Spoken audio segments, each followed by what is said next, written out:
আরে বন্ধু তুই চিন্তাই করিস না। হ্যাঁ হ্যাঁ আমি ঠিক মতো কাজটা করছি না, কেউ বুঝতেই পারেনি। রোগীর বুকে হেলথ লেখা কেন?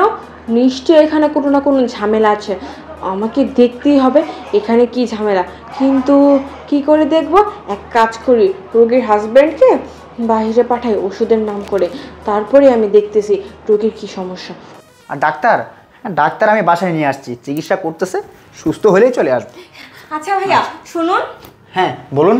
আপনার স্ত্রীর খুবই ক্রিটিক্যাল অবস্থা, আপনার স্ত্রীকে জ্ঞান ফেরাতে হলে আপনার স্ত্রীর জন্য একটা গ্যাস আর একটা ইনজেকশন লাগবে। আমি আপনাকে লিখে দিচ্ছি, আপনি তাড়াতাড়ি গিয়ে নিয়ে আসুন। আচ্ছা আচ্ছা ঠিক আছে ম্যাডাম, আপনি একটু তাড়াতাড়ি লিখে দেন, আমি নিয়ে আসতেছি। আচ্ছা ম্যাডাম এটা দিলে কি তাড়াতাড়ি সুস্থ হয়ে যাবে? হ্যাঁ, এটা দিলেই তাড়াতাড়ি সুস্থ হয়ে যাবে। যান লিখে এটা নিয়ে আসুন। আচ্ছা ম্যাডাম ঠিক আছে। আচ্ছা এই যে ম্যাডাম শুনুন, আমি মেডিসিন আনতে বাইরে যাচ্ছি, আর আমি বাইরে যাওয়ার সময় আমার দরজা আমি বাইরে থেকে লক করে দিয়ে যাব। আমি ছাড়া কেউ যদি দরজা কখনো নক দেয় আপনি কিন্তু দরজা খুলবেন না। আচ্ছা আচ্ছা ঠিক আছে। মনে হয় চলে গেছে, এক্ষুনি এই রোগীর জ্ঞান ফিরে সমস্ত কিছু আমাকে জানতে হবে। এটা আমি কোথায়? আরে আপু, আপনি তো আপনার বাসায়, আর আপনার চিন্তা করার কোনো কারণ নেই, আপনি একদম সুস্থ আছেন।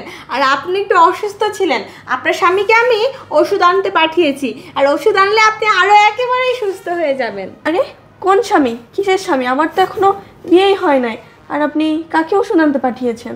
কি? আপনি কি বলতেছেন? আপনার বিয়ে হয়নি? তা এটা কিভাবে সম্ভব? ওই লোক তো বললো আপনি নাকি তার স্ত্রী, আর আমাকে কল করে নিয়ে আসলো আপনি অসুস্থ বলে। আর আপনি যদি ওনার স্ত্রী না হন তাহলে আপনি এখানে কি করে আসলেন? আমি কিভাবে এসেছি শুনবেন? তাহলে শুনেন।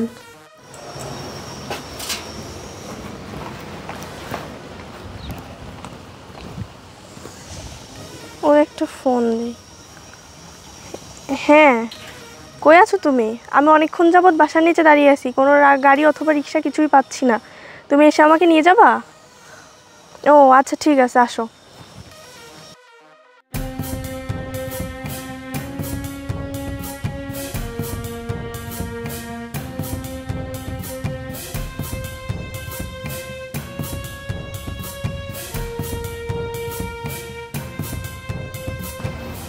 এক্সকিউজ মি আপু, আপনি কি কার জন্য অপেক্ষা করতেছেন? জি ভাইয়া, আমি একজনের জন্য অপেক্ষা করতেছি, দেন সে বাইক নিয়ে আসতেছে। ও আচ্ছা আচ্ছা আচ্ছা আপু দেখেন তো এই ঠিকানাটা চিনেন কি না?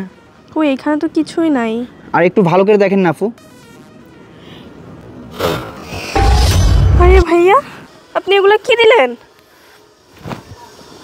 আমার কাজ শেষ।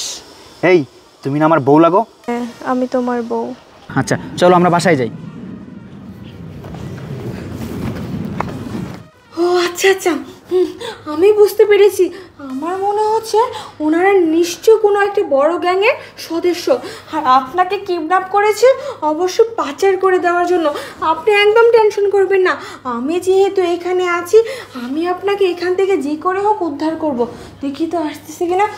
হ্যাঁ, আপনি একটা কাজ করেন, আপনি অজ্ঞান হওয়ার অভিনয় করেন, উনি আসলে আমি তারপর দেখতেছি কি করা যায়।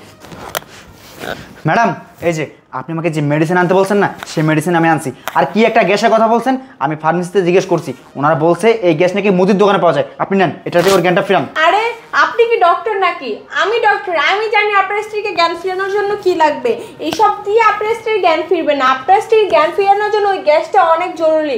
আপনি এক কাজ করেন, আপনি হয়তো বা যে ফার্মেসিতে গিয়েছেন সেই ফার্মেসির লোক বুঝতে পারেনি সেই গ্যাসের সম্পর্কে। আপনি অন্য কোনো দূরের ফার্মেসির দোকান থেকে হলেও আপনার স্ত্রীর জন্য গ্যাসটি নিয়ে আসুন, ওই গ্যাসটি লাগবে আপনার স্ত্রীকে জ্ঞান ফেরানোর জন্য। আচ্ছা ম্যাডাম ঠিক আছে। আচ্ছা যান। এই শোনেন, আপনাকে দেখে না আমার কেমন যেন মনে হচ্ছে, আপনার মতিগতি আমার ভালো মনে হচ্ছে না। আপনি একটা কাজ করেন, আপনি চলে যান, আমি আমার স্ত্রীকে অন্য ডাক্তারের কাছে নিয়ে যাবো। যান যান বলছি। আরে ভাইয়া, আপনি রাগ করছেন কেন? আমি হলাম ডক্টর, আমার কাজ হচ্ছে রোগীর সেবা করা। আমি আপনার স্ত্রীকে যেভাবে সুস্থ করে তুলবো, অন্য যে কোনো ডক্টর আনলে সে সেভাবে আপনার স্ত্রীকে সুস্থ করবে।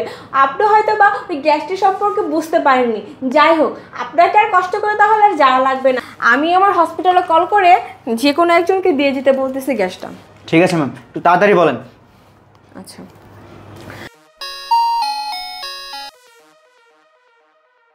হ্যালো, আসসালামু আলাইকুম।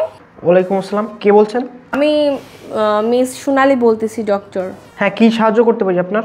আমি একটা পেশেন্টের বাসায় এসেছি, সে পেশেন্টের অবস্থা খুবই ক্রিটিক্যাল। তার জ্ঞান ফেরানোর জন্য একটা গ্যাস আর একটা ফায়ার জ্ঞান লাগবে। আপনি একটা কাজ করেন, তাড়াতাড়ি সেটা নিয়ে চলে আসুন। আমি আপনাকে টেক্সট করে দিতেছি, আর আমি যেখানে আছি সেখানকার লোকেশনটা আমি আপনাকে লাইভ টেক্সট করে দিতেছি। আপনি সেই অনুসারে চলে আসুন। আচ্ছা ঠিক আছে, আসতেছি। কি ব্যাপার, জ্ঞান ফেরানোর জন্য সিলিন্ডার আর ফায়ার গান? বিষয়টা বুঝতে পারছি। যাই হোক, তাড়াতাড়ি যাই। আচ্ছা ম্যাডাম, ওনাদের আসতে কতক্ষণ লাগবে? আসতে বেশি সময় লাগবে না, আপনি অপেক্ষা করুন, এক্ষুনি চলে আসবে। কি ডাক্তারি শিখছেন আপনি? ম্যাডাম, এই যে আপনার গ্যাস। এই, আপনি গ্যাস নিয়ে আসছেন, আমার বাসায় আজকে গ্যাস আনার কথা নাই। আরে আমি আনতে বলেছি। আপনি আনতে বলছেন মানে? এই, আপনার কি মাথা নষ্ট? এসব গ্যাস দিয়ে কি রোগী সুস্থ করা যায়? হ্যাঁ, এই গ্যাস দিয়ে আপনার স্ত্রীকে সুস্থ করব। আপনাকে যে একটা ফায়ার গান আনতে বলেছি, সেটা কি আপনি এনেছেন? হ্যাঁ ম্যাডাম, আনছি। এই যে। আরে বন্ধু, এই কে আপনি? সত্যি করে বলেন তো। আমি কে? এই দেখ। পুলিশ? পুলিশ? কি ভেবেছিস দিনের পর দিন এরকম অপকর্ম করে দেবে, কেউ কিছু জানতে পারবে না, কেউ কিছু বলতে পারবে না? না, আফসোস, তোর এই ধারণাটা ভুল। তোদের বিরুদ্ধে আমাদের থানায় এর আগে অনেক কমপ্লেন এসেছে, কিন্তু আমরা উপযুক্ত প্রমাণের অভাবে তোদের কিছু করতে পারিনি। কিন্তু একটা কথাই আছে না, অপরাধী যতই চালাক হোক, ধরা তাকে একদিন না একদিন পড়তেই হবে। আর এখন চল আমার সাথে থানায়। আর ম্যাডাম, আপনি ওনাকে নিয়ে মেডিকেলে যান। আচ্ছা ঠিক আছে, আপনি যান, আমি নিয়ে আসতেছি। আচ্ছা আপু, আপনাকে আর অভিনয় করতে হবে না, অপরাধী ধরা পড়েছে, আপনি আমার সাথে চলুন।